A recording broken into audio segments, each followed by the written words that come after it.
I'd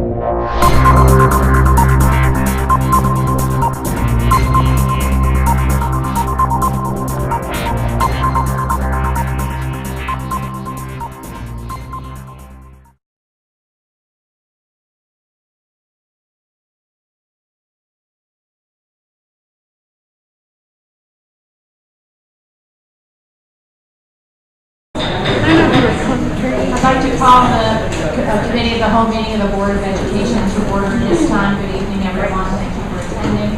And we'll ask Mrs. Laser to please call. Mrs. Elder. Here. Mr. Hauser. Here. Mrs. Joseph. Here. Dr. Lockwood. Here. Mrs. Nance. Here. Mr. Waller. Here. Mr. Palmer. Here. And I need to announce that we did hold an executive session at 6:30 this evening for the purpose of discussing legal and personnel issues. Solicitors report, Mr. Nagel. No report, Madam President. Thank you, Mr. Nagel. Legislative report, Dr. Laughlin. No report. Thank you, Dr. Laughlin. Under education and planning, we'll begin with the student report of that and then pay.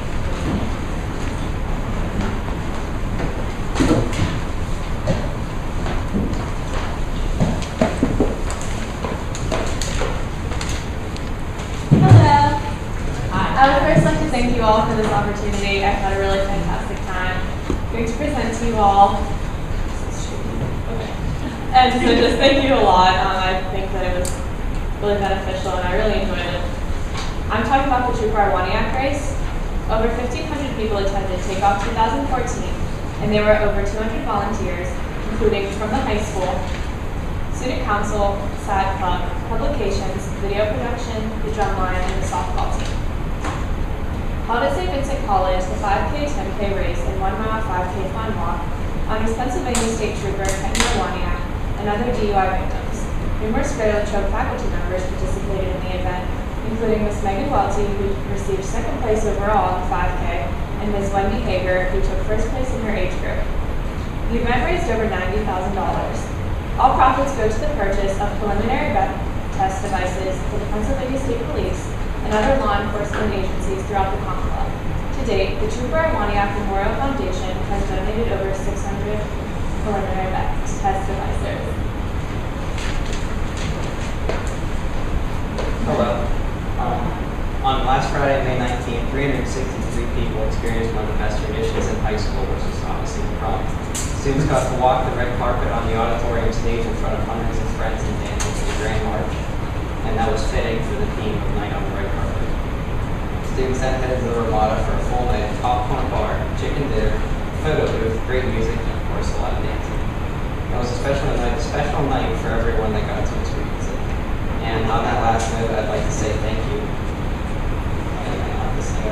I'd like to say thank you for the opportunity to do this every month, and it's been one of the best and most interesting experiences that I've had in high school, and I've loved every bit of it. So thank you all very much. And with that, I'd like to introduce Honor Eli before he closes his own placements.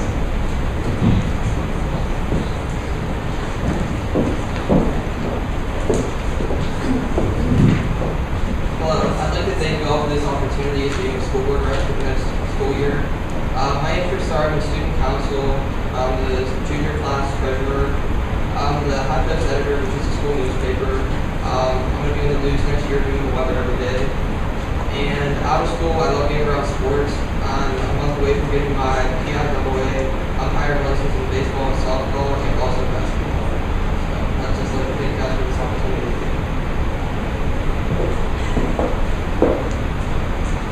Hi, I'm Courtney. Along with Connor, I'd like to say that I'm really excited to be part of this. I'd like to see what's going on. I'd like to be up to date with all the current issues in our school. A little bit about myself. I'm a junior. When I'm not in school, I'm a member of the SAD Club, the French Club, the French National Honor Society, and other big clubs. I'm on the morning news every morning, and I'm part of the lacrosse team in my cheer. It's nice to meet you all. Believe it or not, it's time to say goodbye. As we said to our student representatives, we would like to present you again as a token of our appreciation.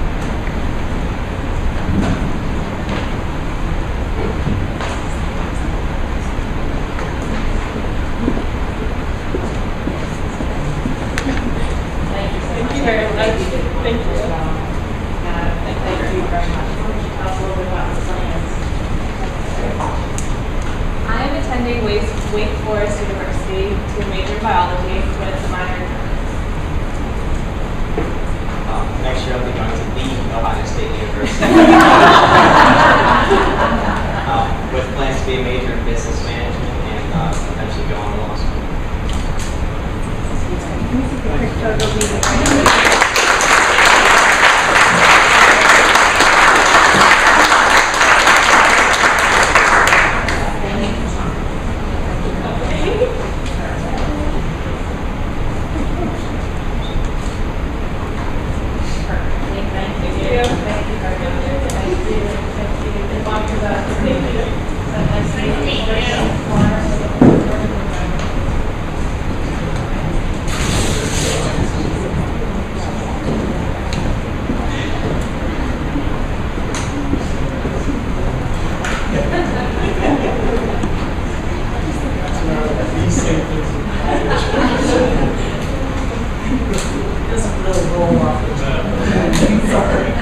Don't forget you can come back and visit if you're home for a few days or something. Come and see us. Somebody actually did that once. It's a challenge, guys. We actually had someone who actually did that, yes. Federal programs, Mr. Franco. Like Mr. Maples, I am also a graduate of the St. Vincent College. I like that. Federal programs, I just added this month. Kathy, Mrs. Berlin, and I had the opportunity to go to the Federal Programs Conference at Seven Springs a couple of weeks ago. It's a conference that's held each year. The last couple of years it's been held out in this part of the state, which is interesting. Usually they flip-flop. But it's good for me to go as a new Federal Programs Coordinator. And also for both of us to go, there are a lot of very informative instructional workshops that are there to help us with improving school performance, especially in our Title I schools. Everyone's always interested to go to federal programs, though, because it's when you get your Title I allotment for the following school year. So I'm happy to say, Mr. Watson was pretty excited for me to report to him that our Title I allotment, our preliminary allotment for next year is $591,000, which is it's about an $80,000 increase from last year. So the sequester that hit 2 years ago impacted our number last year. So it's nice to see our number return to earnings. Thank you. The enrollment report is also from Mr. Crumpy. Just one thing to note, you can take a look at the enrollment reports included, but we have completed kindergarten registration at all 3 elementary schools, and I know that our kindergarten numbers are always very important to us. At this point, Bagley has 82 students enrolled in kindergarten. Latrobe Elementary has 86. They have 2 actually today. 86 enrolled, and Mountain View Elementary is at 70. And those numbers are pretty much right on par where they were at this time last year. What we always need to concern ourselves about is the number of walk-ups that we get in August and right before school starts. But I did want to, it's never too early to start thinking about kindergarten. We do have a presentation tonight on kindergarten transition. But part of that kindergarten transition process is the orientation, which just took place. So I just want to throw the numbers out so you have them. I anticipate seeing those numbers increase before we get to the school year, and significantly in some ways. Thank you. Educational programs, Dr. Tucker. As our year winds down for our seniors, you just recognized here, we are excited to have Ms. Maurice out here this evening with some of her kindergarten teachers talking about kindergarten transition, and they are excited because those kindergartners are just going to be starting here.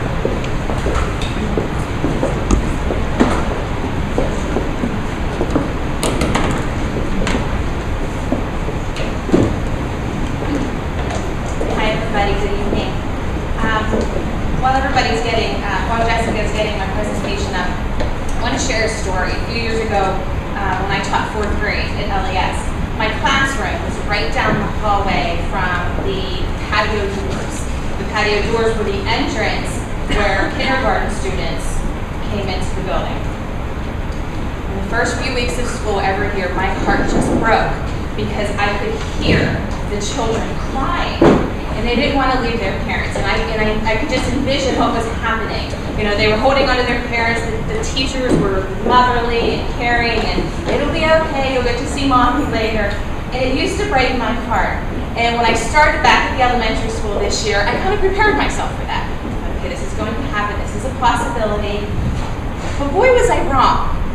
It didn't happen, and I couldn't figure out why. And I started asking questions and realized it all goes back to the hard work that our kindergarten staff throughout the district puts in prior to that very first day to get the children ready to move into kindergarten.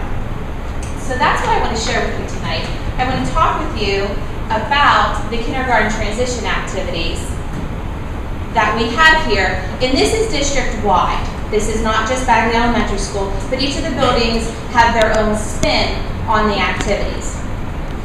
Greater Latrobe School District partners with the United Way to create a school readiness transition team. This team consists of Greater Latrobe School District administrators, kindergarten teachers, Kathy Ferlin, and local preschool providers. In June of each year, a core portion of that team meets to create the transition plan for the children entering kindergarten for the following year. This is funded through a $2,000 grant through the United Way.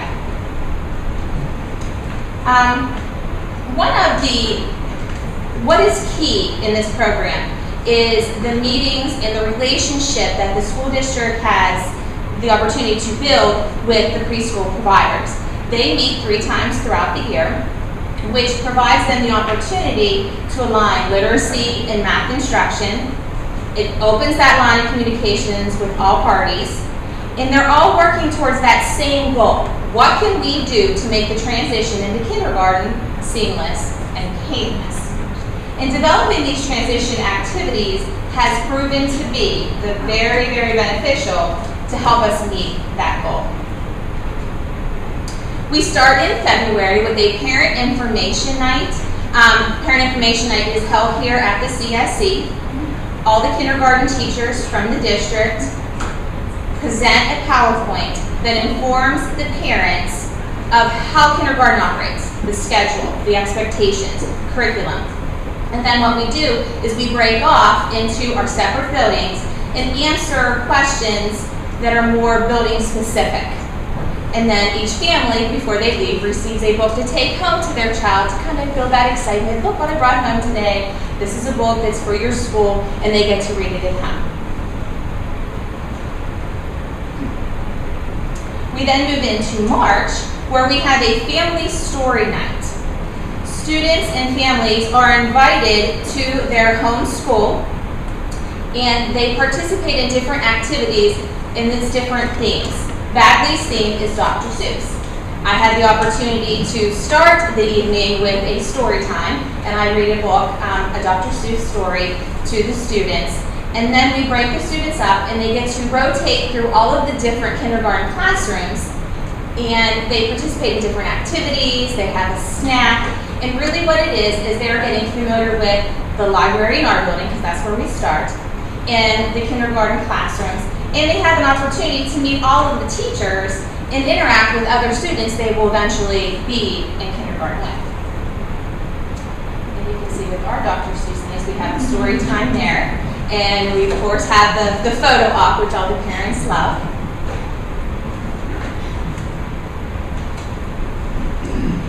In April, we begin our kindergarten registration, which in our building is 2 days, and I know in LES it's 3. They have more students to fit into time slots.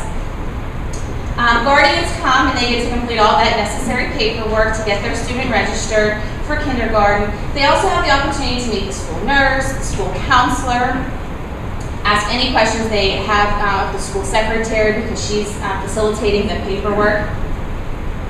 And the students are also there, and this is an opportunity for the students to meet the teachers, and they complete an assessment to allow for their future teachers to get to know them a little bit better, naming uppercase and lowercase letters, naming the first sound heard in a word, basic math concepts, fine motor skills.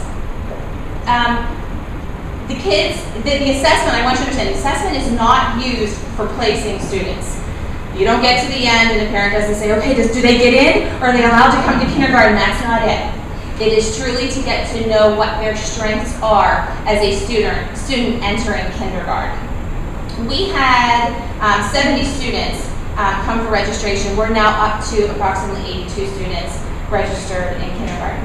And one of the things that the kindergarten students do get is they leave with many goodies. They all get a stuffed animal. They get to go to the PTO table and spin the wheel and come home with a prize.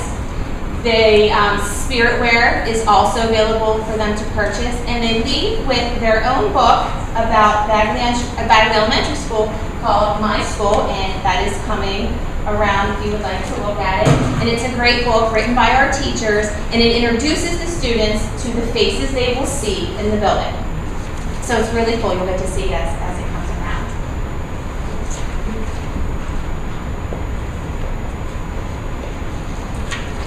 Next in May, we just had this, was Kindergarten Visitation Day, where students have the opportunity to come with their guardian or preschool provider, and they get to come to the elementary school and spend time in a kindergarten classroom working alongside current kindergarten students, where they also get to make new friends, get to know what the room looks like, how the day kind of rolls along a little bit. They are there for a half hour. While the students are now independently away, in a classroom with other students, their parents are in an information session, where again, they're hearing some of the pertinent information to the school, how it runs. We talked about the cafeteria, we talked about PTO, things like that, things that a parent would want to know when their student is entering school. And then finally, they all come together and we give tours of the school. It was really cool this year. We brought in our student government officers. There were 4 6th grade students who helped give the tour, and they were so thorough with what they planned, down to, okay, boys and girls, you have to understand the toilet might scare you because it flushes on its own. And that's true. I never thought of that. I didn't think of that. I'm an adult. I wouldn't have thought of that. But they thought that a kindergarten student needed to know that, and they brought that up, and I thought that was very, very important. We had 50 students come to Bagley that day. Not everything about preparing for kindergarten is about getting them excited to be there and fun and everything is lovey-dovey. We also worry about the academic portion of getting kids ready for kindergarten. We have a program in the summer called the Fast Start program. The way it will be run this year is it will be 2 hours a day for 4 days. The sessions will be held at their home school. They will work on letter sound recognition, number recognition, fine motor skills. And how these students are chosen, we look through the assessment and we recognize the students that would benefit from this little bit of extra help so that they're more successful when they come to kindergarten at the beginning of the year. The kindergarten teachers throughout the district recognize the importance of easing the minds of the incoming kindergarten families, and they plan an extra activity that is held in August. It's Chick-fil-A night. And the way Chick-fil-A night runs is the students will get a welcome letter from their kindergarten teacher. We now have our class list ready. They get the welcome letter. And we also invite them to eat dinner with their new teacher and their classmates at Chick-fil-A. How do we know who's in our classroom and what teacher we have? You're assigned a shirt, a color for a shirt to wear that night. So Miss Boyce's class may be blue. So when you go into Chick-fil-A, everybody that has a blue shirt on, we can recognize that would be in Miss Boyce's class, and they recognize her because she's dressed in blue as well. And they can interact with each other and have conversations and get to meet new friends. This activity is not part of the partnership with the United Way. It truly is our teachers recognizing that need for that final activity to really get them excited about going into kindergarten. And you can see the kids here at Chick-fil-A. You'll see the kids with the green shirts on, so they were with a specific teacher, yellow and orange.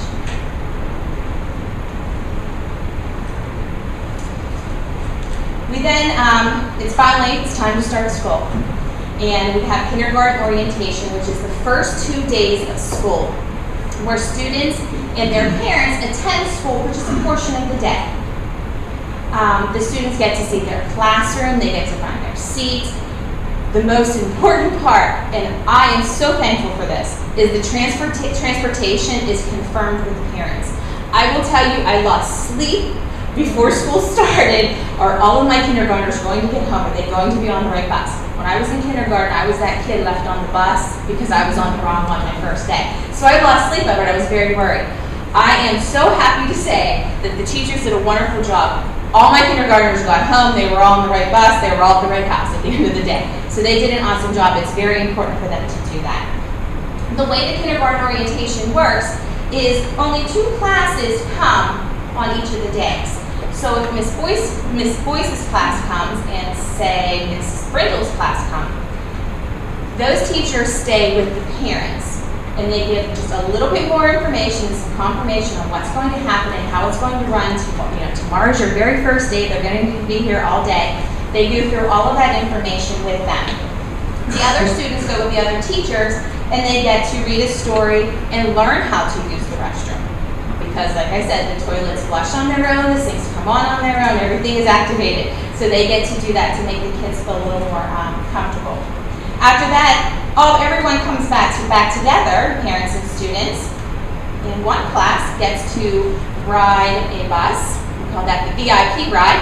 They get to go with their teacher. Parents get to take pictures at that point. Everybody gets to wave goodbye. While the other group gets to go through the cafeteria line and have a snack in the cafeteria. That is the final transition activity because finally they are a Wildcat. That day they also receive a t-shirt, and if you can see them, it does say, "I'm a Wildcat now." The kids love these shirts. This year our shirts were donated by Latrobe Rotary. They paid for the shirts. We would like to thank them for that because these shirts are so very important because it really truly makes the students feel part of Bagley Elementary School now. As we walk through the progression of activities, I hope that you notice the gradual release. We started in February where we just had parents and we informed parents and tried to relieve some of their anxiety of their child coming to kindergarten. Then we moved into parents and students coming to the buildings and getting familiar with the atmosphere. And then we gave the students a little bit more independent time with other kindergarten students and their peers. All of the activities that we do are designed to ease the anxiety level of the parents and the children as they look forward, hopefully, to entering kindergarten.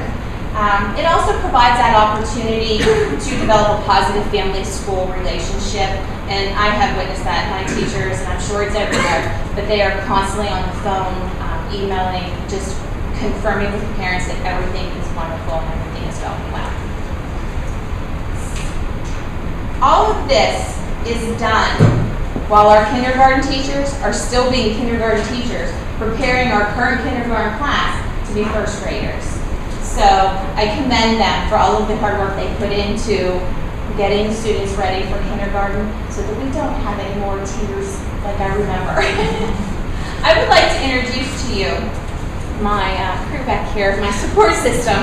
I have some parents and I have teachers. And I would like for them to share their perspective of the transition activities. We have Jessica Olson. Jessica is not only a parent in the building, but she's also one of the preschool teachers. So she's going to talk about the perspective from both the parent end and the preschool teacher end. I must say I'm a preschool teacher. I've been a preschool teacher for about 3 years now, but I've been a parent for 7, and that is my lovely daughter on the right. She is going to Bagley in the fall, and as you can tell, she is super excited. From the preschool perspective, we hear a lot of chatter. I teach pre-K at Prince of Peace, and our kids are excited. They're going to kindergarten. They're going to be big kids. They're going to ride the bus and interact with brothers, sisters, cousins, whomever. And I feel that all of these activities are really great transition activities. We start talking to the parents early on when you start to hear about the parent information night. The parents start asking us questions. Have you heard when this is going to be? Do you know anything about this? And we just tell them, relax, you're going to get so much information. It's overwhelming, but you have months to process it, and you have a lot of good resources. You have people that you can ask questions about these new things. Then you get the family story night, and I know that at Prince of Peace, especially in my class, I pumped it up this year a lot. Not only because I'm a parent, but I've been through this before with my first grader, and it's a wonderful program. absolutely wonderful. It gets the kids excited to go to their school. They get to see the school, meet the new teachers, the administration, and they begin to feel welcome at their school, which is so important, especially when they're 4 and 5 and 6. Then you get to the kindergarten registration, and that is a super big deal. These kids are like, it's official, I'm going to kindergarten, I am a kindergartner, and I'm a Wildcat. So that's a lot of them are very excited about that. They worked hard all year to prepare for kindergarten, and they can show off their skills whenever they go meet with the teachers for the assessments. And they're very excited about that. And just as a side note, some of the kids actually brought in the book that went around. I saw at least 4 of those. I have 10 students in my class alone that are going to Bagley this year. We saw that book at least 4 times. Brought in, they were so proud to say, look, this is where I'm going to school. These are going to be my teachers. Just amazing. And then the kindergarten visit, we just had that, and I actually got to go with my daughter Leah, and I saw 10 of my students. This is so cool. We are in Bagley. This is where we're going to go to school. And to me, I know that I've done something good as a preschool teacher to help them get excited for this.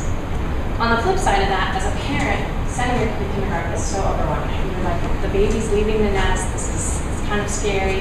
But I think the parent information night helps to break the ice, kind of relaxes some of those worries you might have, and just kind of gets the parents and the kids to prepare slowly for what's coming instead of handing you all this August 1st saying, okay, we'll see you in 25 days.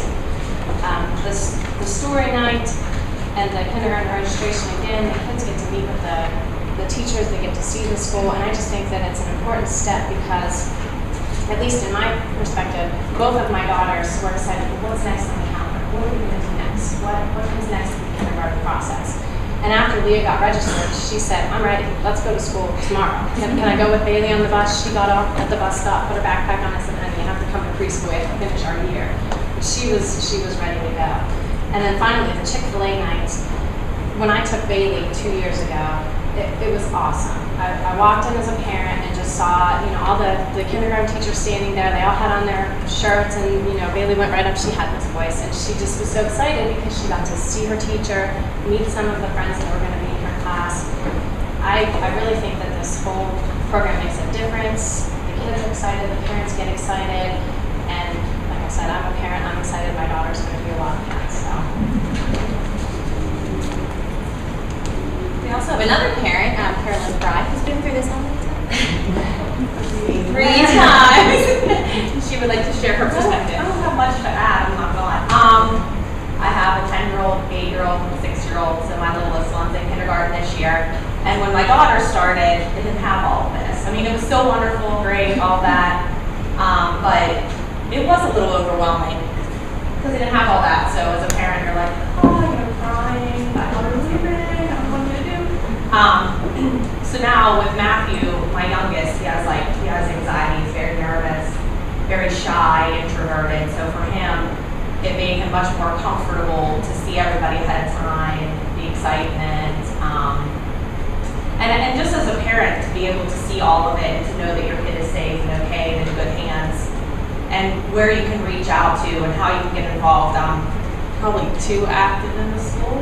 No such thing. I'm PTO treasurer, and I volunteer at least once or twice a week as much as I can without working. And I'm also safe as a grad.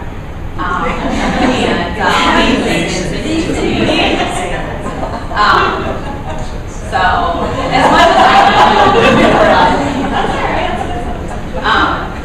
I'm pretty much there all the time. I don't know if that makes me pathetic or involved. I don't know. You're already over last year. So it's nice because then it allows you, like, at least there's another parent there. Like, yeah, the students have their teachers, but, we had a few, I'm quite active in all of our English class because that's what my son has. But, there was like two specifically that were just crying. So I think just to have like another parent there maybe to ease that a little bit. So it does give parents an opportunity to see, oh yeah, I can come into the classroom, I can volunteer, I can be active in my kids' education as much as possible.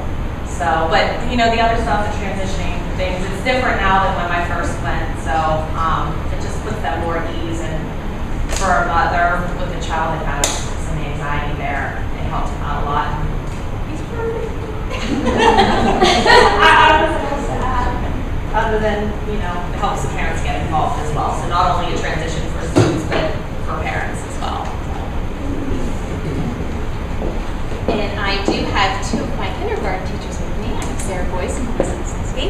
you guys like to share your perspective? Sure. We just wanted to reiterate that it is a big time commitment on our part, but we truly see the value in the whole process.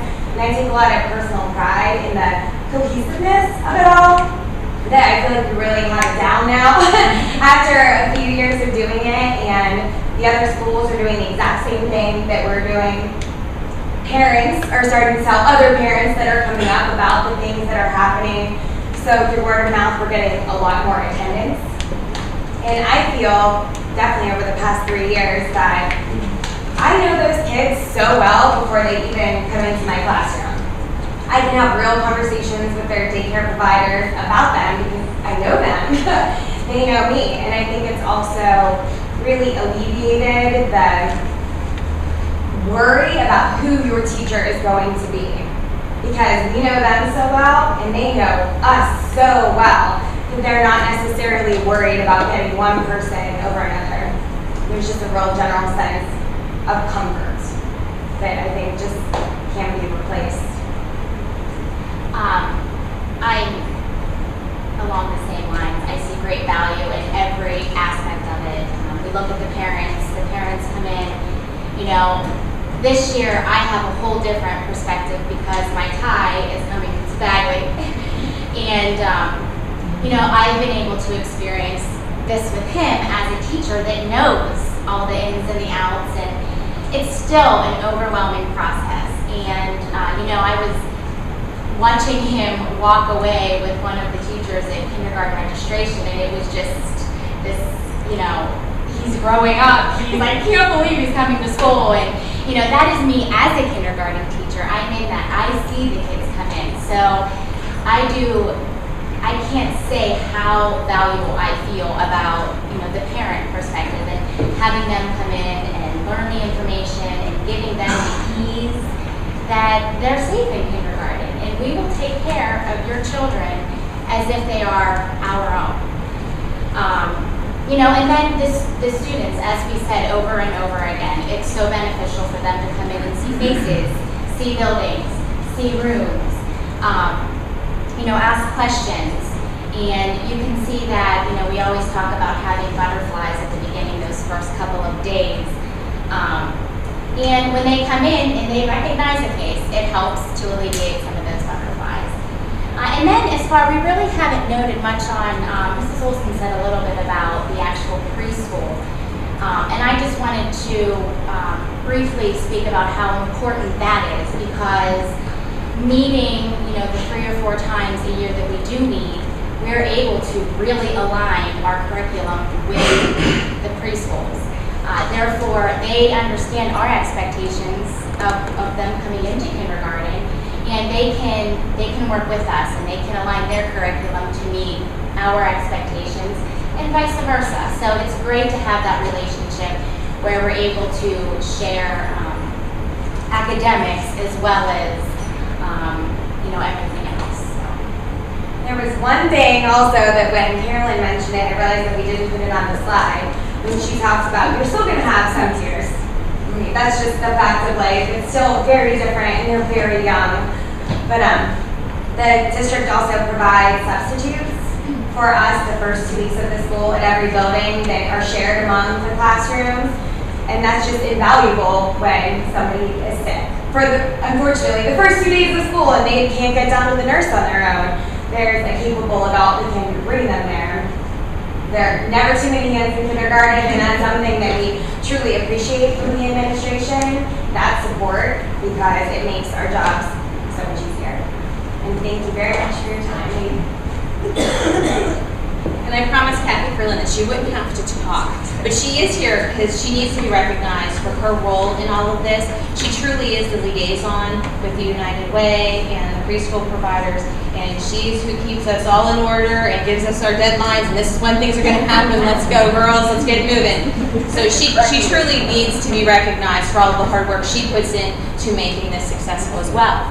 Would you like to say anything? I would like to say thank you to our kindergarten staff and to our building principals, because they are totally dedicated to this. All of this work goes on after school hours on their own time, and they willingly give of that. it matters to them that their children can transition easily. So I'm proud to be a part of that. Does anybody have any questions? Well, thank you very much for your time.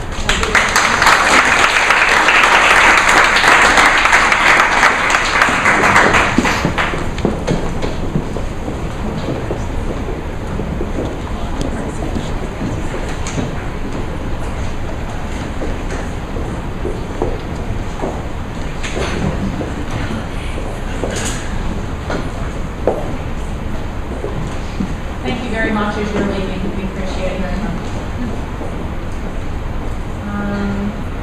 Next on the agenda, I need to announce there is a curriculum committee meeting next Tuesday at 5:30 here in the CSC.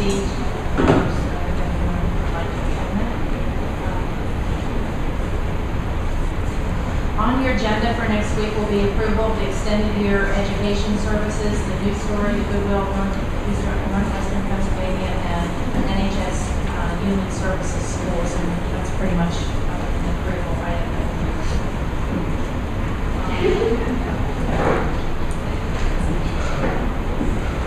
We already talked a little bit about the awarding of the summer education grants, and that will be on your agenda item for next year. Again,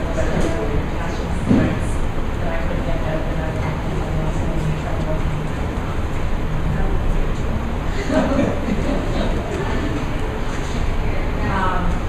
Also on your agenda for next week will be a resolution to accept a tuition student for the 2014-2015 school year, Olivia Ray Carlquist, Olivia resident So that will be an agenda item. And that ends education and planning, and I will turn this over to Mrs. Albert.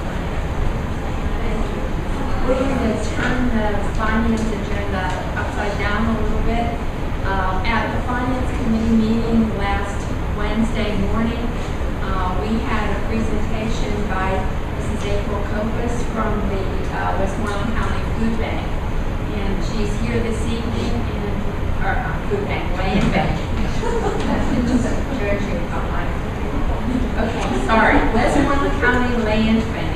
And she is the executive director, and we decided that, the finance committee decided that we would ask her to come and speak to the whole board and let you all know what the land bank is and what, I think I can say what we as a finance committee are proposing to you.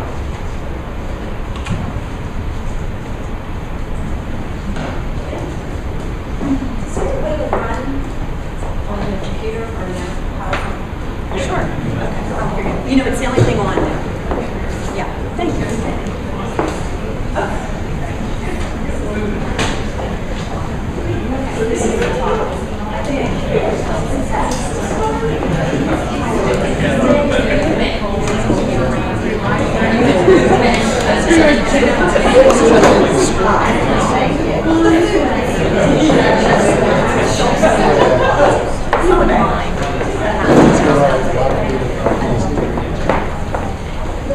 As we get things set up, if that's okay, I know Rule 101, you never, for the young folks, you never pass out your PowerPoint when you're going to do it, because everybody, no one will see it, right? But I passed it out because my contact information is on the very last page. So I'll try to be as brief, but if you have questions after, that way you can give me a call or email me.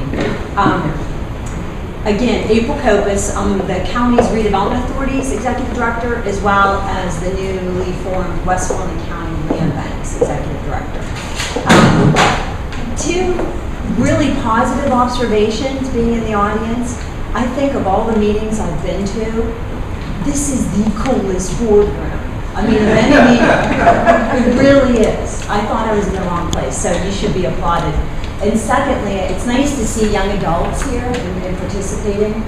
But more importantly, I will tell you my thoughts were, my children just bought me a dress like Courtney, right? So now I know I'm hip. I was really thinking I was listening, but I was really selfishly thinking.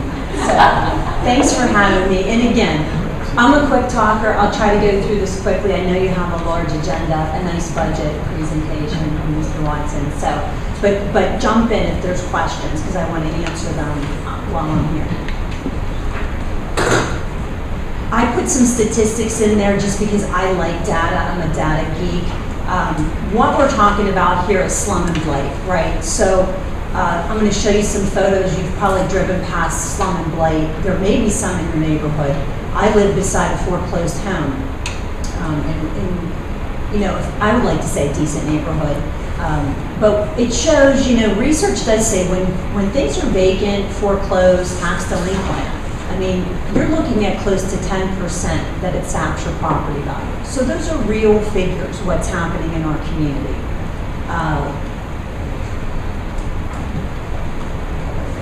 So this is some of the, what blight looks like. Actually, the photo at the top, the service center is in Latrobe. Probably recognize the hospital. Some are other commercial throughout our communities, and there are some residential. In some communities you might not expect, some affluent areas as well. What this means for Westmoreland County, we have roughly, I would say 500 plus properties that I would call in the second stage of a sale, meaning they haven't been paying taxes for quite some time. So when you don't pay taxes 2 year real estate property taxes 2 years consecutive, it will go to an annual tax sale. You've probably seen that. It's in the paper. It's a share sale. Once they're unsold at that stage, it goes to this next stage I'm talking about, the judicial free and clear stage. And land banks typically in Westmoreland County, we're looking at that stage of purchasing properties for a couple of reasons. Primarily, it's cheaper to do it that way. Right, so there's only maybe a few $1,000s to make tax claim bureau whole for the legal and advertising and things they have to do to serve notice. Secondly, it will wipe out other encumbrances. If you're not paying your real estate property taxes, you're probably not paying your sewage bill, potentially the IRS and others. So these are more attractive for agencies like ours to pursue. So when we say they haven't been paying taxes, they're for multiple years. It represents about $7 million though, to the county in total tax claim bill. That's significant. 10% of those are commercial.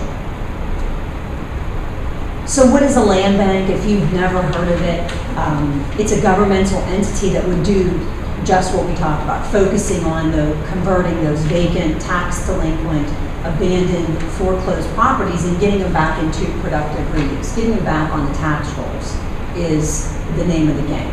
Examples, at the Redevelopment Authority, we've been doing demolition for decades because if folks neglect the property, eventually they're a safety hazard to the community, they have to come down. And in a land bank, the opportunity can be purchasing the property or acquiring them at, let's say, a tax sale, demolishing the structure, and even if we sold it to Mrs. Jones next door to plant a garden, she then is paying some taxes on it, but she's also maintaining it. So right now, communities many times are cutting the grass, cutting weeds, shoveling sidewalks, and it's really a burden on them. So we didn't even talk about the costs that they're seeing by using their staff and resources for that. There's also affordable housing initiatives. So we have nonprofit and we have for-profit developers that are very interested in Westmoreland County. But a lot of the problem is site assemblage. You really can't show a developer multiple owners and tell them, think what this can be. They like ready-to-go sites. And also, if acquisition costs are lower for them, they're more interested in doing a lot of commercial deals. So there's commercial redevelopment, but there's green space and parks. So even if the district, or if we want to do a conservation effort, it doesn't always have to be a new building on that site. It can simply be green open space or recreation space. And obviously economic development. We have lots of places that are corridors to our communities that make sense and folks are interested, but they're complicated properties. So if we can eliminate that obstacle and get them into the hands of someone else to develop them and add jobs into the community, that's even better yet. Pennsylvania is really like third generation in land banking. It's been around for a long time. Our neighbors, think like Flint, Michigan, Ohio, those folks were probably second generation. Pennsylvania and New York were just newly into the fold. It was signed into legislation at the end of 2012, and it really took us about a year to figure out what does this mean for a county like ours.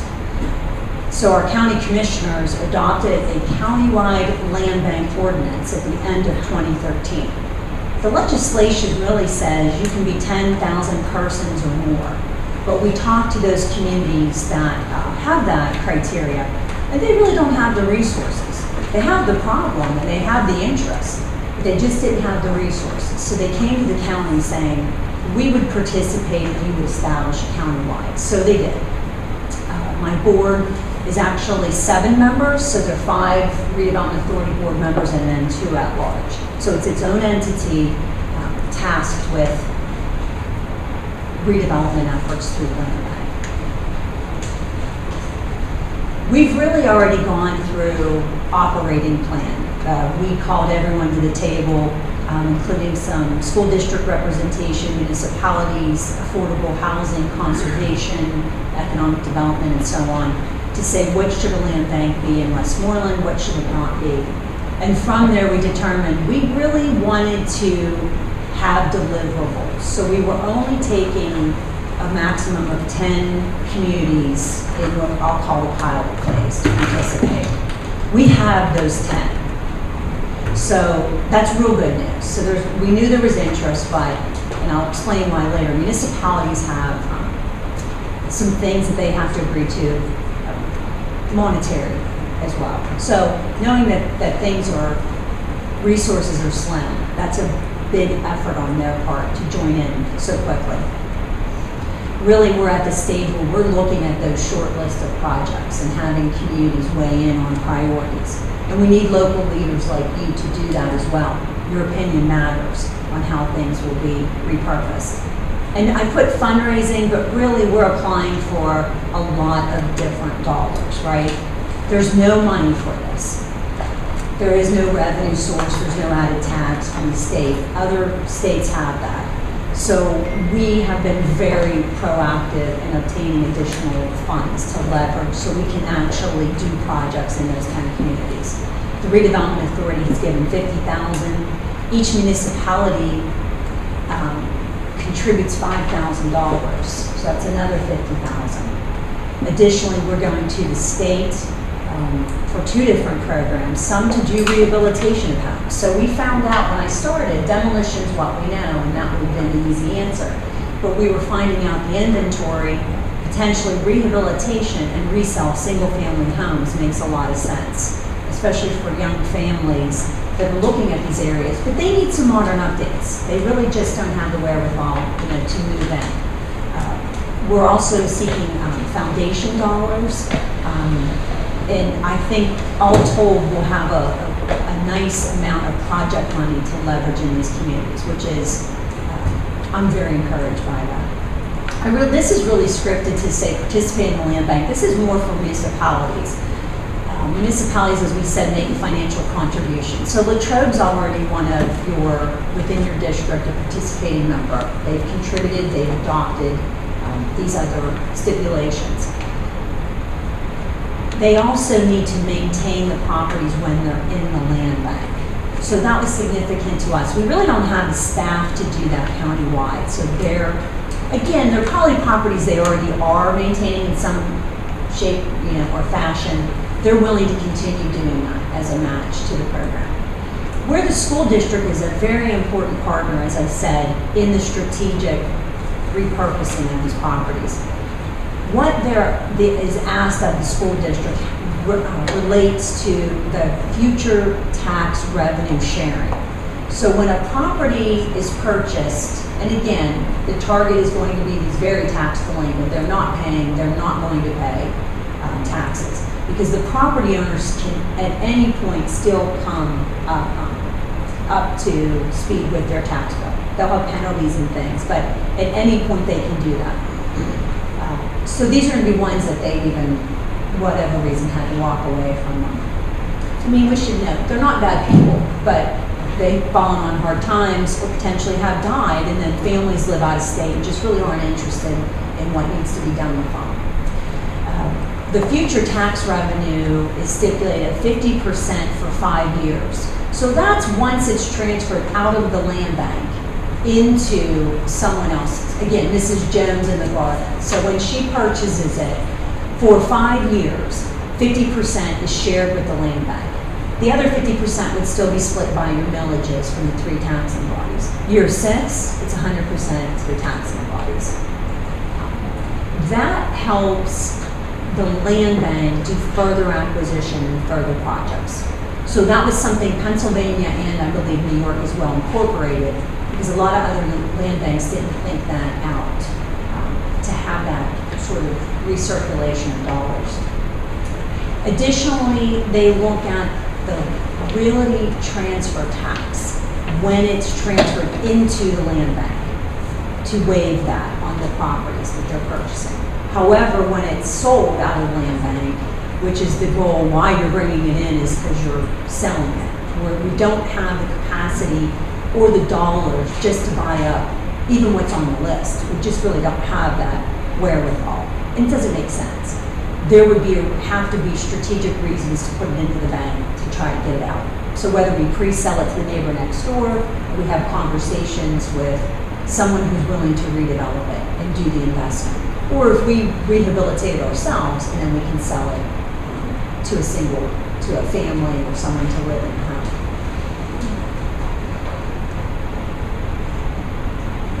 So really, we already have, like I said, the 10 municipalities. Latrobe would be one that your district serves currently, and we're continuing to apply for those project funds. Actually, applications, we've been having public meetings that should go in by the end of this month. And I'm hopeful that we start acquiring properties rather shortly here. We can get properties even by donation and outright purchase and mortgage foreclosure. My phone really has been ringing off the hook of mortgage companies, which I'm pleasantly surprised because I knew we were going to tackle that proactively, but I just hadn't gotten to it. And it's nice to know Wells Fargo and others are calling us. Can't say what they're willing to donate, but typically they take, care of the blighted property. So that's encouraging. Outright purchase and mortgage foreclosure, they're just more expensive. So initially I wouldn't say that's going to right out of the gate, we're going to do those. But if it makes sense, or if there's a project that makes sense for the community, we could take a look at that when funding came in. And everything we do, there's a website. Even if you just search Westmoreland County Land Bank, all the policies, procedures, any properties that's put into the land bank. The legislation says you need to do that, but we would do it anyway. It makes sense. There's nothing to hide. It's for the community and the good of the community. And again, you have all my contact information. I'll open it for questions, but if you think of something at a later point, please feel free to reach out to me. Is there any discussion at the state level about, I'm originally from Massachusetts, and we have land banks out there, and they're funded by a 2% tax. 1% goes to the state, 1% goes to the local community. And that's worked, with millions of dollars in our local community that we use for purchasing conservation land and rehabbing and all these kind of things. Is there any discussion at the state level? And it's based on the property sale price, when it sells. So it's not like it would be the whole community would be taken, so it's just the buyer. Yeah, that's a really good question. So for now, we're even, and I should mention, in our state, in Pennsylvania, Westmoreland's the second county. So Dauphin around Harrisburg was the first. They've been up for about a year. But again, it's been funding, but it's really not had them go after properties. Then Westmoreland County, then Philadelphia and Pittsburgh. So that's a lot of the reason why the hesitation. Because those other states, that would be real nice to have those dollars and to acquire them what you want to acquire makes more sense. I don't know if there's been any discussion on that revenue source. We certainly keep making mention of a dedicated source, whatever it would be. So we are applying for $300,000 to DCED. We would probably be one of the first to try that out because they like the idea, of course. So we'll see how much they like it in the terms of financing. It's a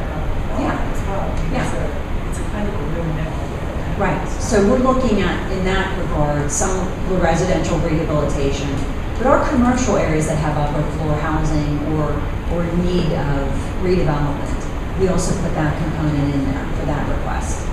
So I'm curious as to what you say. Our PA Housing Alliance has been our advocate, so they keep pushing for new ways to fund them, but I haven't heard of any new revenue source. And do you know what properties you're looking at in the Yeah, so we have a short list, and again, these are ones that are headed to a free and clear sale, okay?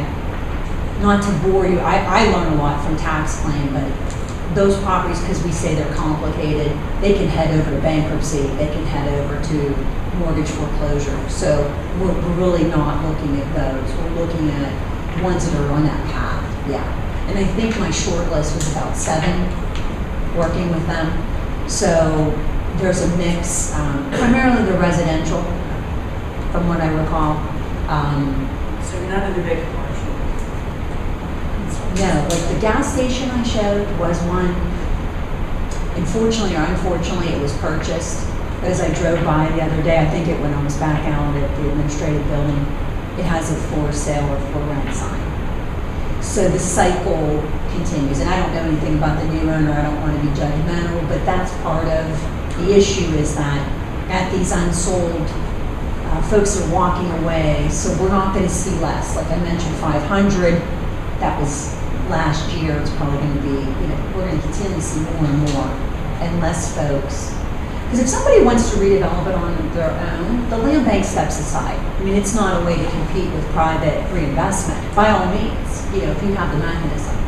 What I think is nice about the land bank is when we sell, we don't have to sell the highest bidder, although price is nice, but we can also put lots of terms in the sales agreement. So one of the things for the 5 years that we're looking at the sharing of the real estate taxes, we've stipulated they can't sell the property for 5 years, and they can't reduce their appeal.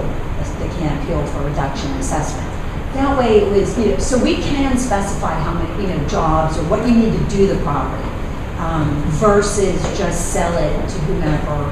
They have to complete a pro forma in the commercial and be vetted and not be delinquent on taxes anywhere else as well. So we want to try to break that cycle, not just,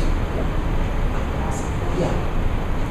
But maybe you can help me get Pennsylvania to have since you know that from Massachusetts. It would be very nice. Right? It's a great program. Yeah.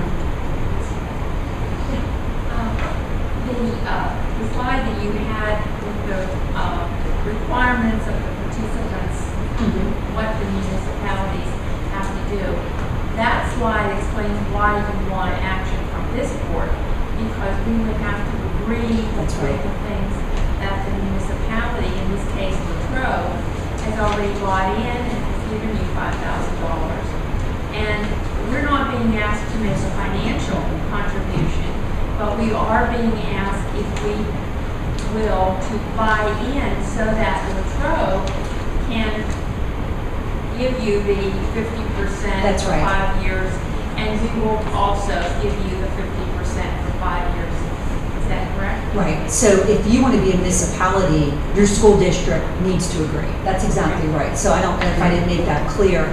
If not, they cannot participate. Rather than, and all the other communities, we only have one other school district, I think, that just, because it was the community adopted it last night. I haven't talked with them, but all of the others have signed on to it, and that helps their municipalities. But if a school district doesn't want to participate, the municipality cannot to make it across the boards. Now the goal is, that all 65 of our municipalities will participate. We're not stopping at 10, but we're phasing it in so we actually do things and projects in those communities first. I think that's only fair. We could have just taken checks from everyone and, just overpromised, but that's not the goal of this. So we'll continue enrolling them in, but you're exactly right. Your school district, that's why it's very important. And again, you're local leaders, so you have a say in what happens in the community. Any questions? Okay, thank you so much for your time. I appreciate it. I know you're very busy. And if you have any other questions, just send it my way. Thank you. And as she said, our contact information is on the back page.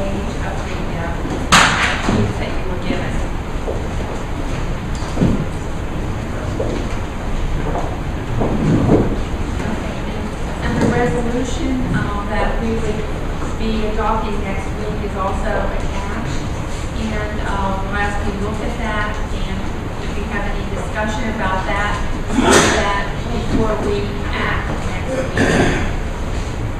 Okay, back to the finance agenda. The first three items, treasurer's report, payment of bills, and budgetary transfers will be on the agenda next week. The minutes of the meeting on the 7th are attached. Next week we'll be appointing the tax collectors for 14-15, designating the depositories for 14-15, and we have to reappoint the district treasurer through the end of the fiscal year next year. There will also be an authorization to invest funds for the huge return that we're receiving these days. And we will now have a presentation on the general fund proposed final operating budget. And you have an attachment. Please go to that while Mr. Watson is speaking.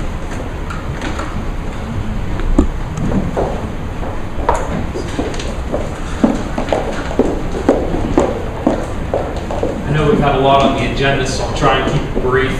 But if you have any questions about the budget, you want to update on the Penguin score while I'm up here, don't hesitate. You're off. As Mrs. Elder mentioned, in your packet is the resolution that we'll need to adopt next week, along with some attachments. The first page in there is basically a summary of the major areas of expenditures that are increasing, as well as the areas of revenue that are increasing. And I will touch on that, but I'll get to that in this presentation. So obviously, we have to adopt a proposed, that is the wrong one. You know what, I apologize, I may have emailed the wrong one to you guys, but I have, right. I'm certain I emailed you the wrong one. Okay. If you have that one.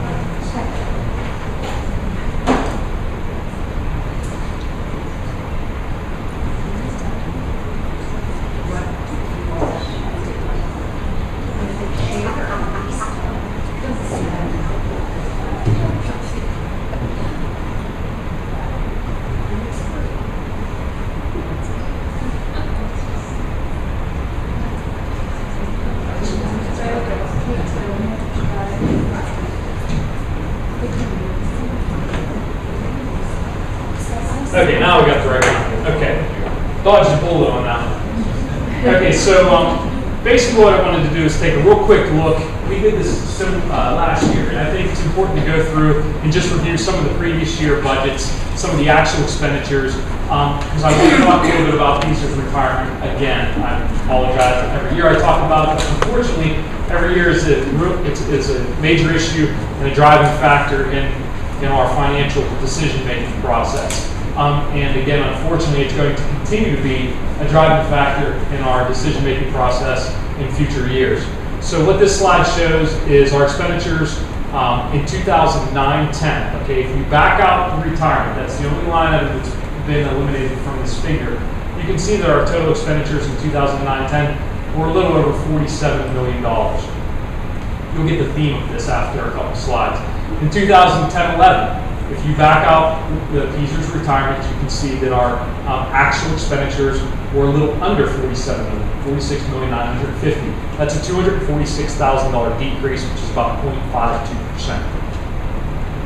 In 2011-12, you can see that our actual expenditures were $45,478,000, a significant decrease. If you recall, in 2011-12, Governor Corbett came into place. We had significant reduction to our state subsidy, a slight reduction to our federal subsidy. We lost close to $2 million. We had to make some significant adjustments to our operating costs. In that particular year, the finance department reduced its expenditures by about $250,000. The tech department, through some realignment, reduced its budget by about $650,000. Special education made some changes to some of the programs we took in-house as opposed to paying for services outside the district, which reduced their costs. The transportation department had changed a few things, as well as adjusted how we filed for our subsidy on the revenue side, which generated some additional income. And then the majority of it came with staffing. We made some significant staffing cuts. So there was a tough year. We had to make some decisions. In doing that, it was to allow us to balance our budget because of the amount of revenue that we saw that we had lost, but as well as to offset the increase in fees. So that was a very important year. In 2012-13, you can see we turned it around a little bit. Our total expenditures were a little over $46 million. We saw a slight increase of about $584,000. It's about 1.29%. The majority of those increases were the result of salary and benefit increases. Okay. 2013-14, our budgeted expenditures. Again, all of these are less than Peaser's retirement. We budgeted about $45,951,000. It was about a little over $100,000 reduction, 0.24%. The areas that we decreased in that particular year were our IU services. The intermediate unit adjusted the way they were handling some of their funding. We benefited the district. We adjusted the way we were handling some of our IU services, as well as transportation. That was the year we went out for the RFP for transportation services. We were able to reduce those costs in the initial year by 5%. So those are reflected in those savings. So here we are. We're in 2014-15. We're looking at a expenditure budget of about $46.5 million. It's about a $500,000 increase, about 1.1% increase. Again, all of that increase is for salaries and for benefits. And they keep referencing that because those are really, to a degree, fixed costs when you talk about wages and benefits. It's not like, some of the other things maybe we have a little bit more control of. These are costs that we've had over years through negotiations and whatnot. So if you take a look at that span of time, which is a 5-year period, you can see that we've decreased our operating costs, for the most part, what we can control, by $737,000, which is about a 1.56% decrease over that period of time. And again, the reason I'm highlighting this is because you're going to see we're going to have some increases in our expenditures once again this year, but it's going to be as a result of Peaser and retirement costs. Okay, so I didn't want to lose sight of everything that we've done over the last several years as a district, as a board, as an administrative group, as a faculty and staff. I can't say enough about our teacher leaders and our building principals and everything that they've done to help us to come in budget in their budget area specifically. Okay, so before I get to our numbers, let's talk a little bit about PEASERS. PEASERS stands for the Public School Employees Retirement System. Okay, PEASERS is a funding method. PEASERS funding method is a state law. It's not something that is decided locally or by local school boards. The system became law in July of 1917 and effective in January of 1919. Some important dates I listed up there. In 1983, they made the adjustment to the level of the employee contribution. In 2001, they made the adjustment to, they increased the employee contribution amount, but they also adjusted the multiplier. They reduced the number of years to be vested, and they also, there was one more there.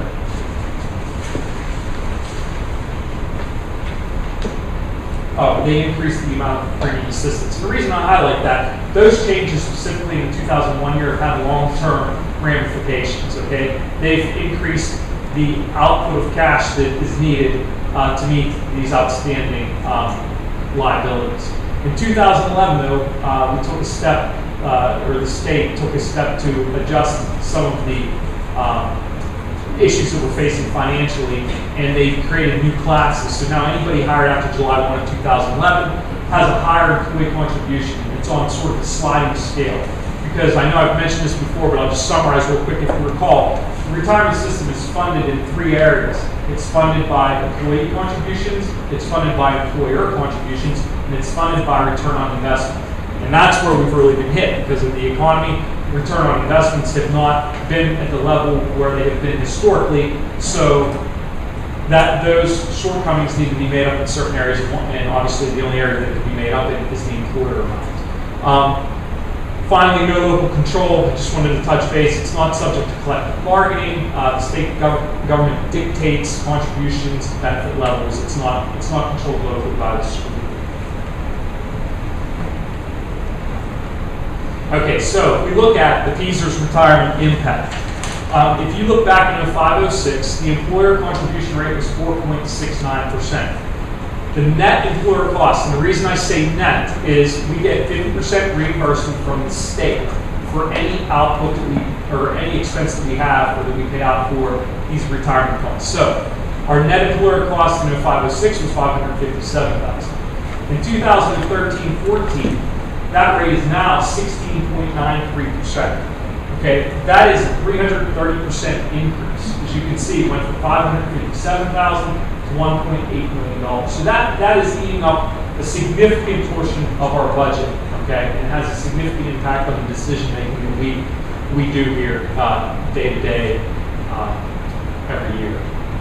2014-15, it's projected to go up to 21.4%. So now the net employer cost would be $2.3 million. That's a 430% increase over the 0506 rate, okay? In 2022-23, it's projected to get up to 32.22%, okay? Net employer costs are going to be about 4.5%. That's an 820% increase from the 0506 year. The reason I use the 2022-23 is that they project once it gets up to 32%, it'll level off. But the problem is it levels off and then it stays there until 2035-36 before it starts to slowly decline. So it's not like it spikes and then drops dramatically. So we're 32% every year until it goes down. Exactly, it'll remain there. But the one positive note that I would say is what we've done over the past several years is we've continued to budget accordingly, strategically. We've been planning for these increases. We've been setting money aside. Once we set money aside in our budget, that money is there. Okay, so we've done the right thing. We're not behind the 8 ball right now. We've continued to bump up that budget line item every single year. Now we've been able to offset that by reducing expenditures in other areas. We all know you can only go back to the well so many times before you start having less places where you can reduce spending. So that's a concern. But we have, at this point, been budgeting accordingly. We have been fiscally responsible in that manner for that budget line item. So the next thing, are there any questions about that as I'm rambling here? Okay. The next slide just shows the PESER's retirement impact. And again, it's just trying to visually show in the black what our expenditures have been with the retirement costs included, and the orange are what our expenditures have been if you back out those retirement costs. So the orange is, again, more those areas that I feel we have more control over. Obviously, we have no control over the PESER, so we have more control over those areas than the orange. And I think it shows that, that once again, we've been able to be fiscally responsible in many of those areas. So right now, we have to adopt a proposed final budget by the end of May. We're doing that. There's still many budgetary unknowns. One of the areas is state funding, as we all know. It's sometimes at the final hours some money gets pulled from it. Sometimes at the final hours some money gets infused, which is what we're hoping will happen at this time. Federal funding, as Mr. Bremke mentioned, we're anticipating to see an increase, and that's a great thing. But as we all know, even throughout next year, they'll continue to play with that number. It's never set in stone, and we might see a reduction. Special education, as Dr. Soltis, reminds me every year, it's a moving target. We don't know what type of students we will have that may enter the district between now and the start of next school year, what their needs might be, and what the costs associated with those students' needs might be. Student enrollment, again, we're assuming flat. I think that's a reasonable assumption. Our enrollment at the Greater Latrobe has been flat for several years now, which is not a bad thing. Summary of projected expenditures. So again, we're projecting our expenditures to go up around $1.6 million. PESER's retirement accounts for almost $1.1 million of that. Okay, that's 70% of the increase is for PESER's. The other 30% of that increase, or that $507,000, again, as I mentioned, are for salaries and benefits. We look at the next slide. So that's the expenditure side. Now we're going to take a look at our revenues. So this is a summary of projected revenue changes. We anticipate our local revenue to increase by about $364,000. We've been fortunate here. Not all districts can state that their real estate tax has continued to grow every year. Now, it hasn't grown, the assessed value of our properties has not grown maybe at the level that it had many, many years ago, but it is continuing to grow, which means that we are having development within our community, which is a definite positive. The other positive is under Act 32, and the way that we go about our earned income tax collections now, we've seen a spike in our earned income tax collections. So that's included in that $364,000. State, we're projecting to see $841,000 additional dollars. Again, the majority is that for Peasley's retirement. That's the 50% reimbursement that we get in the form of subsidy for for the retirement that we were paying. So the other piece of that is basic education. Last year, after we adopted our budget, Governor Corbett came out and he bumped up the basic ed subsidy, which is a great thing. It was not reflected in our 13-14 budget, but we've now made the adjustment in our 14-15, and that is included in it. And then I've projected a conservative increase in our federal based on some of the information that Mr. Premke had shared with us. I didn't go the full 80, but I went, I bumped up the Title I allocation. I believe a conservative amount to reflect anticipated increase there. So the total increase in our revenue, we're looking at about $1,257,000. So if we review our state and federal funding, the black column reflects what state and federal funding has been when you take into account the subsidy reimbursement for the retirement. Okay, you can see that it appears the state and federal funding has increased, which it has, but the money that we get for retirement unfortunately has to go directly towards retirement. It does not go to education. Now, if you look at the orange columns, that's state and federal funding with the retirement portion backed out. So you'll hear me state that state and federal funding has been relatively level, and it has been. Now, we've seen increases for the retirement portion, but again, that additional revenue goes to offset the expenditure for retirement. It does not go into, textbooks, curriculum improvements, professional development, or those areas. Okay, so, but the positive once again, as you can tell, is the 2014-15. We're projecting an increase in state funding for the basic ed subsidy based on the 13-14. So you can see we're still nowhere near where the 2009, 10, 10, 11 school years were, but it's positive seeing it going in the right direction. So future budgetary concerns. Obviously, we know that our employer rate are projected to increase. As I've mentioned, you don't have to pull it up at this particular time, but if you look in your attachments, there's a chart that shows what the retirement rates are projected to go up by each year and how much that is projected to cost the district each year. So we know that's coming. We have to continue to plan for that. Future capital projects. We know that we have a 5-year rolling capital plan that Mr. Millslegel reviews each year with the administrative team, with the property and supply committee. We have to continue to set funds aside to fund that capital plan. State budget allocations, federal budget allocations. The reason I list those as concerns, obviously in the 1 year we lost $2.5 million of funding. I don't anticipate that happening this year, but we should be aware that those types of things can occur.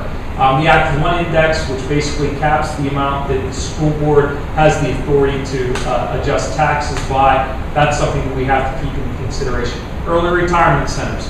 We've had early retirement incentives each of the previous 3 years. We've had early retirement incentives back in the mid to late 2000, like 2008, 2009, etc. So we have a relatively young teaching staff. So even if we offer early retirement incentive, the likelihood that we would get a large volume of individuals to take advantage of that, it probably just isn't at the same level of what we've experienced over the past several years. Special education, as I mentioned, that's a moving target. Transportation. The reason I mentioned transportation, we did an RFP. We saw a reduction in that cost in the initial year. We were able to negotiate a freeze for the 2014-15 year. We recognize transportation costs will increase just because of inflation. So we have to recognize that those savings aren't going to be there every year, and that cost will more than likely begin to increase. Okay, so the recommendation at this time, the information I shared with the Finance Committee, this is the Finance Committee's recommendations to approve a proposed final budget in the amount of $51,216,674. We'll continue to evaluate operating expenditures, and we'll continue to review potential revenue funding sources. So we are required to adopt the proposed final budget by the end of May. That's the budget amount that we recommend. We will be required to adopt a final budget by the end of June, so we'll come back to you in the month of June and do another presentation or just update you on where things stand. I believe this is my final slide. Just wanted to go back and, review this 2009-10 to the 2014-15. What has occurred over the past 5 years as far as if you back up the retirement, the reduction in those costs, things we've done within this district, which I believe are positive. Are there any questions? Okay, thank you for your time.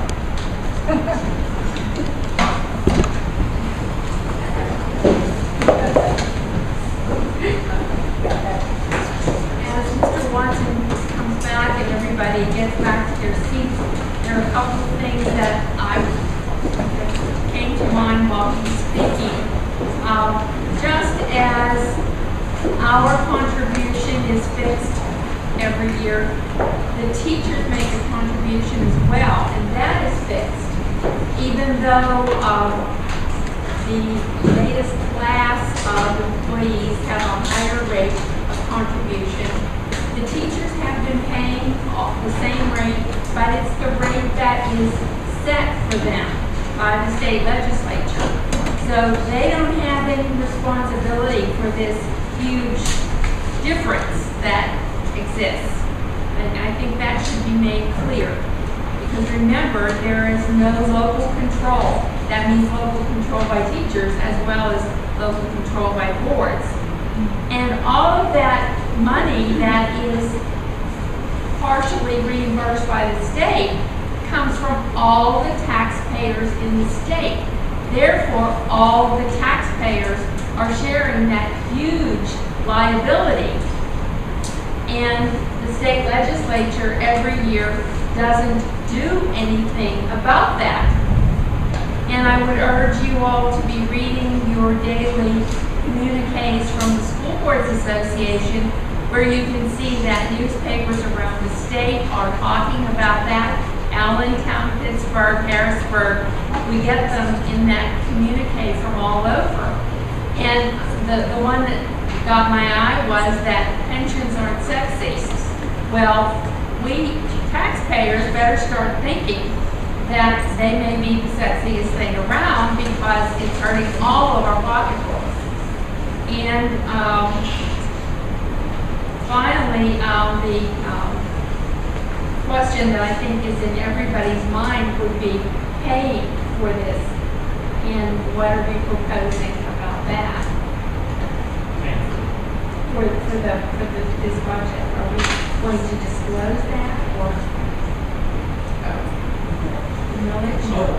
Sure. Yeah, at this time, this would call for a 1 mil increase, which is about $335,000. So to remind everybody, under Act 1, the index was 2.7%, which meant the school board could go to 2.08 to raise taxes by 2.08 mils.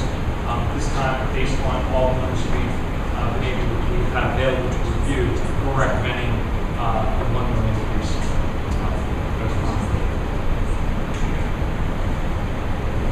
And the law requires us to pass a budget in May so that we have a full month for that to be reviewed and then to finally pass that budget before June 30th.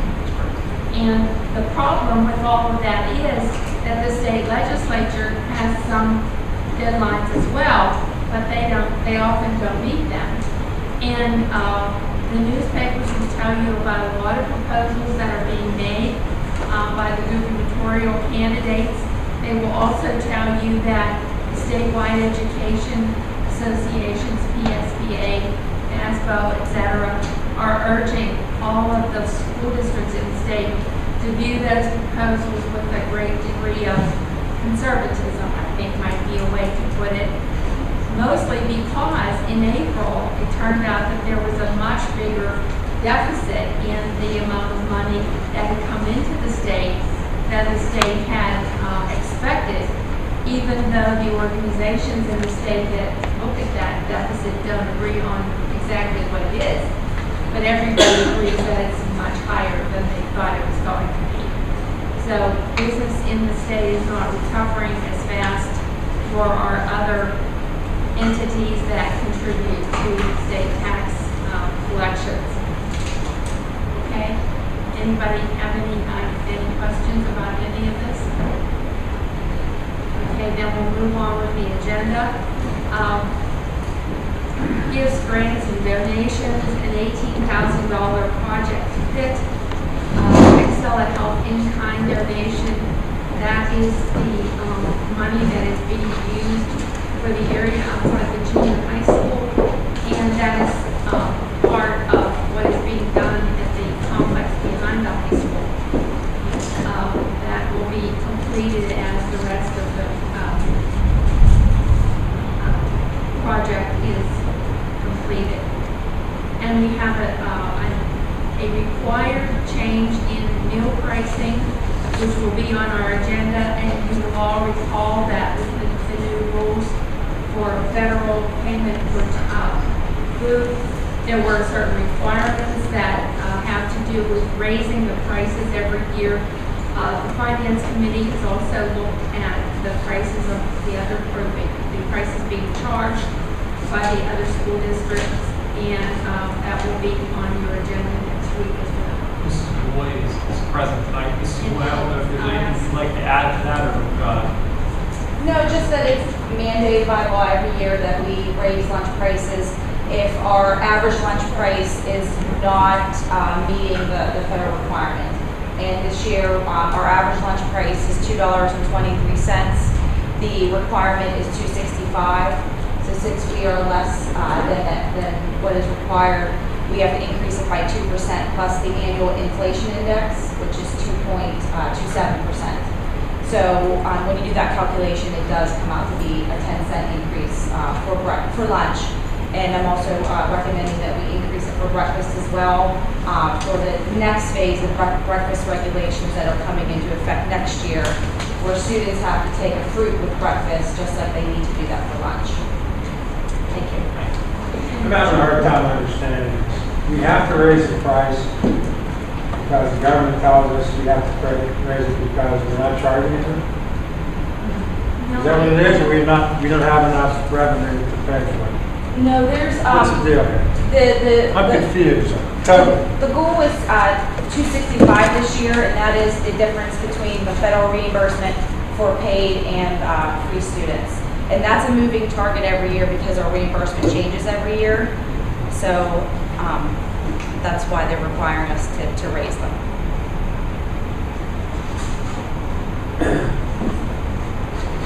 This is what every kid pays, right, for lunch? I'm sorry? This is what every kid pays for lunch. Unless they're on the free reduced price program. Is our food service program losing money or making money? I think we're about breaking even. So we're breaking even. yes, we are. So if we don't raise the prices right now, we're still breaking even. Yes, we will. See, this makes no sense to me. I don't understand this at all. We have to do this? Yeah. We have to do this. It's part of the child nutrition. What a dumbass thing. Reauthorization. That's just mindless to me. It really is. It makes absolutely no sense. You know, we're providing kids even if you raise a dime, it's not going to break anybody, frankly. But still, yeah, you're giving kids a reasonable lunch for a very cheap price, and we're breaking even. We're not making money on this deal. But we have to raise our prices. Unfortunately, yes. I don't know. I'm in the wrong business. I'm telling you that right now.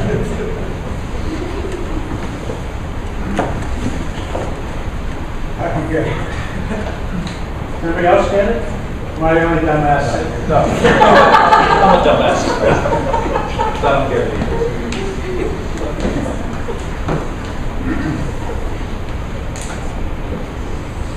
Okay, are we finished with that? No, I'm not.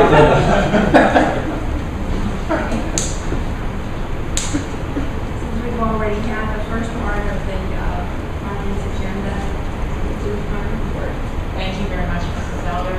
Property and supply, Mrs. Kozar. Yes, thank you.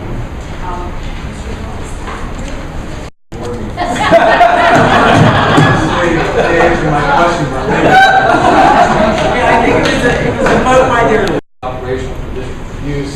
fields as well. There are loose ends, which is the punch list and some things that contractors need to pick up. With that, the roof, the main kind of big item that's been out there, the roof that took us 5 months to put together, is finally done. Probably for some Amish contractors, upset and cried about how long it took these guys to do it, but they got done. As far as the punch list items, the contractors have a couple weeks to address it. We'll be ready for graduation. We'll be cleaned up, looking very nice for you. We have a board retreat on the 4th, which will give a nice personal tour. I'll do my best attempt to do all the buildings and give the presentation there. I'm also looking to do a final presentation at some point in July. Piggyback on all the other presentations we had, but kind of give a nice summary overall of the project. It's been almost 18 months of construction. It's a big project, it's an exciting project, and I want to kind of share and give a summary to you guys how far we actually come. On your agenda, you'll see there are 5 additional change orders for this month, or for actually the last couple of months to be voted on for next meeting. Overall, project-wide, we're tracking below 3% of your budget as far as change orders, which I'm very happy with. A lot of it's been the unforeseen, the site construction deals we ran into as far as the earthwork. Overall, I'm pretty happy where those are. I don't see them increasing anything substantially at the end. Contractors trying to get things at the last minute. As far as punches, like I said, there are a few things, but if you do see something, please let me know. I know Mr. Mears is out there, Mr. Mitchell, Dan calls me up and says, what about this? If you see something, let me know. More likely I'm aware of it. I've already addressed it. But it's nice to have another set of eyes, especially when everyone's excited to see it. I know we have lacrosse playoffs coming up next week, so it's to a point where I'm finally able and happy to say, hey, here it is, we're done, minus some loose ends. So with that, really, I'm going to try to keep this brief for you guys. So, any questions? Did we get an office? Or is there just a There is. There's one. We haven't applied for the house yet, we will before this commission does. We did open the press box up for a couple of people. So yes. Yes? Thank you. Thank you. And continuing on, we have the meetings from our last conference as an attachment. Item B, and our next meeting will be June 5th at 3:30 Central.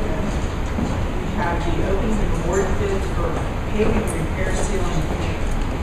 Parking lots. Paving, parking.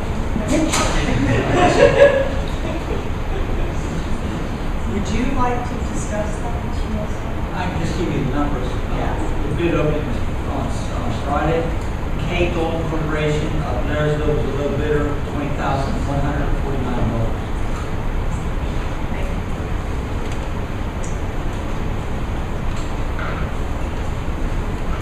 And I'm a little confused about item E. Reject weight room equipment bids. Well, none of them. I can address that. I'll skip it to you. Oh, I'm sorry. Roof. Again, we opened that one Friday. Tuscona Mare TMR was a low bid. This is for just as a repair, $41,350. It is, again, a repair. We basically fixed to get us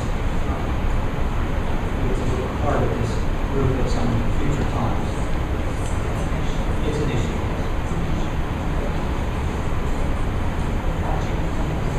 Ongoing, yes. All right. Mr. Watson. Okay, we had asked the board, I want to say it was in the month of March, to approve going out for weight room equipment bids.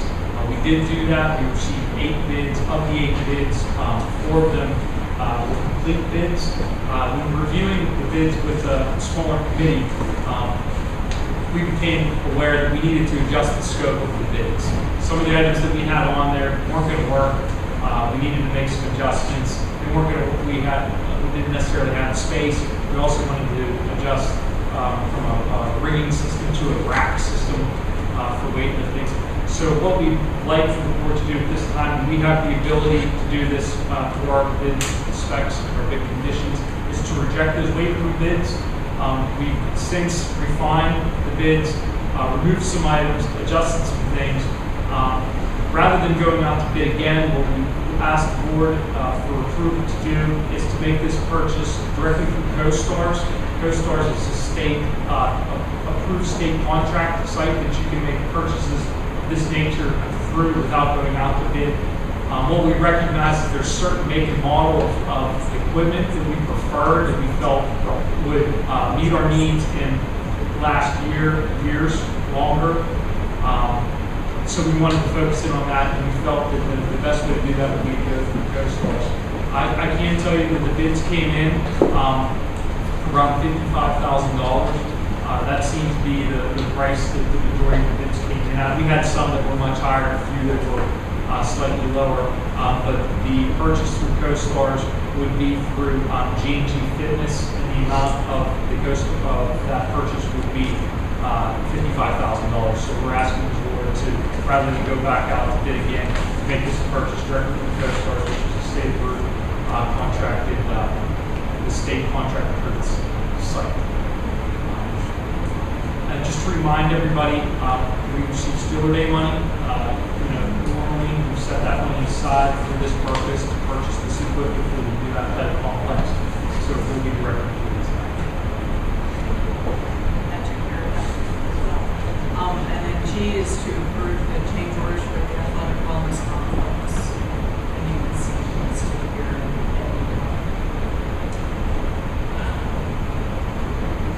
Have any questions about it?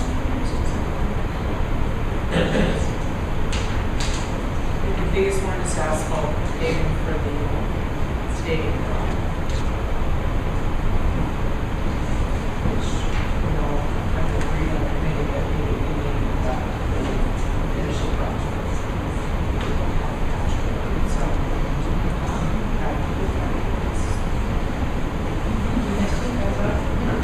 Student activities and recreation, Dr. Walker. It is playoff time again. So the girls lacrosse team will host the first ever playoff game at the complex against Mars at 7 p.m. Thursday, May 15th. And the girls are given a home game since they won such title last Saturday. The softball team won 8-1 against Woodland Hills. Their next game will be next week sometime. And boys volleyball won tonight against Upper St. Clair. It was the best out of 3, and they won 3-1. And they advanced to the quarterfinals. And the spring sports recognition night is Wednesday, May 28th at 7 p.m. Thank you. Community relations, Dr. Bush. There's an attachment in your agenda to approve the agreement between the city of Latrobe and the school district for the school resource office. It's very detailed. I had one question about it. It said there's a part in it about the school district paying for the office. What is that? I thought this was a paper by the city of Latrobe. The school district has received a grant of the amount of $60,000. It's not to the police, it's to the school district. I see. So the police, the city of Latrobe will invoice us for the time that the Okay. officer is on our watch. Under the state law that allows us to create a school police officer, the school district needs to pay the salary. Right, that's This isn't on the agenda, but I'm going to bring it up. And, this intersection at Mountain View, again, we're talking about the Speedway gas station here again. Frankly, as a school district, I think it's a disaster for our busing situation. It's a disaster there now. Every morning, kids in and out of the bus. Anybody ever goes in and out of that traffic light during the daytime, when school buses come and go, it's a riot. And put a gas station there, it would just be a disaster. I know they'd have to make variances and things to prove it. So I think as a school district, we got to say, voice said no to that. I really don't think it's in the best interest of our parents or bring kids to Mountain View Elementary School. I don't think it's a best interest for the buses to bring the kids to Mountain View Elementary School. I think we're looking at a disaster. Now, our supervisors and all their wisdom said years ago that they wouldn't approve the nice development that we're doing at Mountain View because of traffic flow issues. Frankly, this is a traffic flow nightmare. In my opinion, you put a gas station there, the buses, I know it's only going to happen twice a day, the kids are coming and going, but for the parents and the kids, that's a disaster. Those buses are late now, sometimes getting those kids out of there. Sometimes buses are late picking those kids up from that intersection just because it's such a bad intersection. You put that kind of thing in there, we're going to talk about kids getting home much later than they are now. And I don't think I'm making things up. You can look at the bus statistics. Teachers at the school can tell you how often buses are coming late to pick some of those kids up. Is that right? They're all in before 4:10, which is dismissal time, so yeah, by 4:10, they're always out before 4:10. But there's complaints all the time about kids getting home late. It's a disaster. I'm telling you. I don't think we should, as a school district, recognize that thing as something that's widely fucking in. That's just my opinion. I stand for it. That's it. That's nothing else. Thank you, Dr. Zorn. The Westmoreland Intermediate Unit, just an announcement that the Claire Blue School commencement is Wednesday, May 21st, at 12 p.m. Southern Vermont, which is in Greensboro, which is one of the local sheriffs. We have had any students graduated this year from Claire School. Okay, and EWCTC Joint Operating Meeting, Mrs. Coser. Yes, there's a summary of our most recent actions and an attachment. And the senior ceremony, which is our recognition, our senior recognition ceremony for EWCTC, will be held in our senior high auditorium on May 29th at 7 p.m. now. It's very nice of that. It's great to see all the kids in the back. We recognize members of the community who have been in EWCTC. Your successes, so it's an absolute pleasure. Dr. Fritz, Thank you very much. Board policy, the ESD liaison, Mrs. Sullivan. Yes. The first thing I'd like you to take note of is you all received a personalized sheet from PSBA talking to you about PSBA. Please read it. Secondly is a sheet of Gmail which alerts you to a legislative meeting for Westmoreland County, which is going to be at the IU on Saturday morning, the 31st of May. It's always a good thing to attend to get a more personalized view of your state legislators and talk with them about concerns. The other thing, I did tell you that it's a good time to be reading your daily communique from PSBA, and that's a good thing to do, get views from around the state. And there is going to be a policy committee meeting on Friday, the 23rd at 9 a.m. at the admin building. There are policies that need to be clarified, changed, mostly slight modifications. Thank you. Thank you, Mrs. Sullivan. Transportation, Mrs. Easy. Thank you. There's an attachment on your agenda as to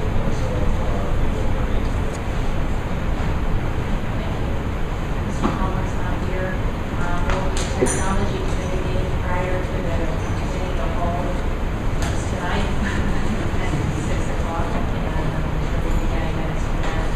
And there's an E-Academy renewal for the 2014-2015 school year, which will be on the agenda next week. Do we have any information about what's happening with the proposal on the federal level to raise the rates for the E-rate? Is that on the way or? I don't think that's been determined. It hasn't been determined. You're talking about the funding. Yes, it has not been. No decision has been made. Because again, that's another huge cost that school district would have to pick up, because at this point, you can't talk about just eliminating the things that we use to either pay for. They're too much a part of our society, it's not doable. It's not acceptable to do.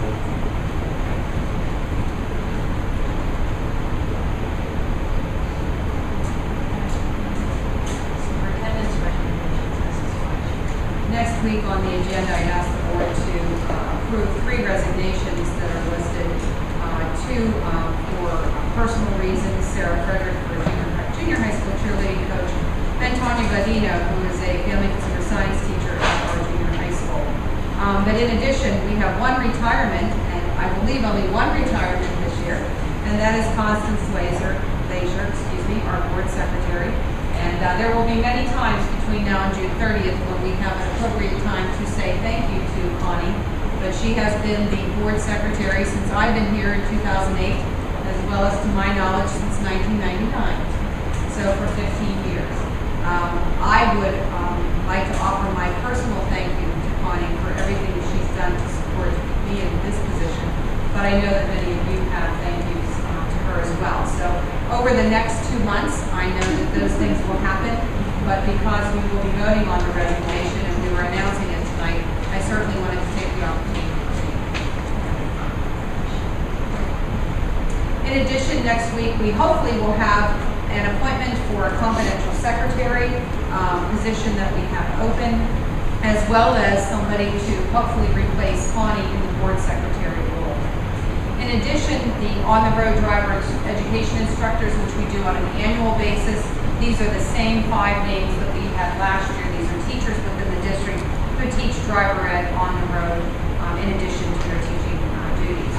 Under other business, there are many things listed there. That is the culmination of the school year. Lots of activities going on.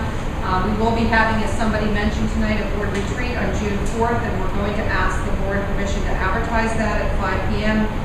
Mr. Kurt referenced the fact that it will be in the field house. In addition, you see the wonderful high school art around you. That is the art exhibit. The reception is this Thursday, May 15th, from 6 to 8 right here. 6th grade camp is going on as we speak. And I don't know if they're having this weather at 6th grade camp, but Of course they are. they are. They start tomorrow. So they're Tomorrow, excuse me, I'm thinking today's the 14th, my fault. So we have Latrobe Elementary first, then Mountain View and Bagley next week. I was 1 day ahead. The last Breakfast of Champions for the year is this Thursday in the high school in the morning at 7:30. The Young Engineers graduation, which this will be the 6th one, is Tuesday, May 20th. If you have an opportunity to stop in, it's a very nice event. Being able to recognize those students who have gone through the program, and you get to see their projects that they have created. The Senior High School Awards Program is Tuesday, May 27th, and then the 29th is the PWCTC recognition. The Adams Memorial Library Annual Spring Reception honoring Pamela and D. Scott Crow is Friday, May 30th. It's not Memorial Day weekend this year. It's the weekend following, Friday evening at 7.